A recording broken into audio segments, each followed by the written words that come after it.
మాటలు చెప్పి ఇవాళ అధికారంలోకి వచ్చింది అడ్డదారిన కాంగ్రెస్ పార్టీ. ఎన్ని మాటలు ఎన్ని అబద్ధాలు, ఒకటా రెండా? 420 హామీలు. కేసీఆర్ గారు 10,000 ఇస్తే రైతులకు నేను 15,000 ఇస్తా అన్నాడు. కేసీఆర్ గారు కౌలు రైతులను పట్టించుకుంటలేడు, నేను కౌలు రైతులకు కూడా రైతు బంధు ఇస్తా అన్నాడు. ఇవన్నీ 100 రోజుల్లోనే చేస్తా అన్నాడు. కేసీఆర్ గారు రైతు కూలీలను పట్టించుకోలేదు, జాబ్ కార్డు ఉంటే చాలు నేను ఒక్కొక్కలకు నెలకు 1000 రూపాయలు ఇస్తా, ఆత్మీయ భరోసా అని రైతు కూలీలకు మాటిచ్చిండు. కేసీఆర్ గారు లగ్గం చేస్తే కళ్యాణ లక్ష్మి షాదీ ముబారక్ కార్యక్రమం కింద 1,00,000 రూపాయలు ఇస్తున్నాడు, నేను తులం బంగారం ఇస్తా అన్నాడు.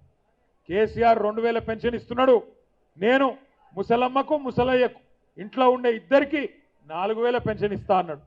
ఒకదానికేమో సోనియమ్మ మీద ఒట్టన్నాడు, ఇంకో దానికేమో ప్రియాంక గాంధీ మీద ఒట్టన్నాడు, ఇంకో కార్యక్రమానికి రాహుల్ గాంధీ మీద ఒట్టన్నాడు. ఇన్ని ఒట్లు పెట్టి అడ్డమైన మాటలు చెప్పి అరిచేతిలో వైకుంఠం చూపెట్టి గద్దెనెక్కిండ్రు అత్యవసర మార్కులతో కాంగ్రెస్ వాళ్ళు. 2 ఏళ్ళు అయిపోయింది. 100 రోజులు అన్నారు, గ్యారంటీ కార్డులు అన్నారు, బాండ్ పేపర్లు రాసిచ్చిండ్రు. మరి 2 ఏళ్లలో ఏం పీకిండ్రు నేను అడుగుతున్నా. ఏం చేసింది కాంగ్రెస్ పార్టీ 2 ఏళ్ళు? ఏమన్నా అడిగితే ఒకటే చెప్తారు, ఫ్రీ బస్ ఇచ్చినాం, ఫ్రీ బస్ ఇచ్చినాం. ఎవరికి ఫ్రీ బస్సు? మహిళలకు ఫ్రీ అట, మహిళలకు ఫ్రీ అట, కానీ మొగళ్లకు డబుల్ టికెట్ అట. ఇంట్లో ఉండే పిల్లగాళ్ళకు చారణ పెంచిండ్రు బస్ పాస్లకు. ఇక ఫ్రీ ఎట్లయితే నాకు తెలియక అడుగుతా. అంటే ఇట్లా అబద్ధాలు చెప్పి రాష్ట్రాన్ని ఆగం చేసి మంచిగా నడుస్తున్న రాష్ట్రాన్ని ఇవాళ ఆగమాగం చేసే పరిస్థితి తీసుకొని వచ్చినారు.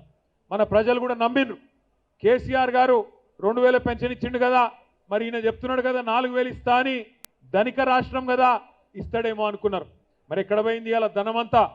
ఎక్కడ పోతుంది అంటే ఢిల్లీకి పోతున్నది.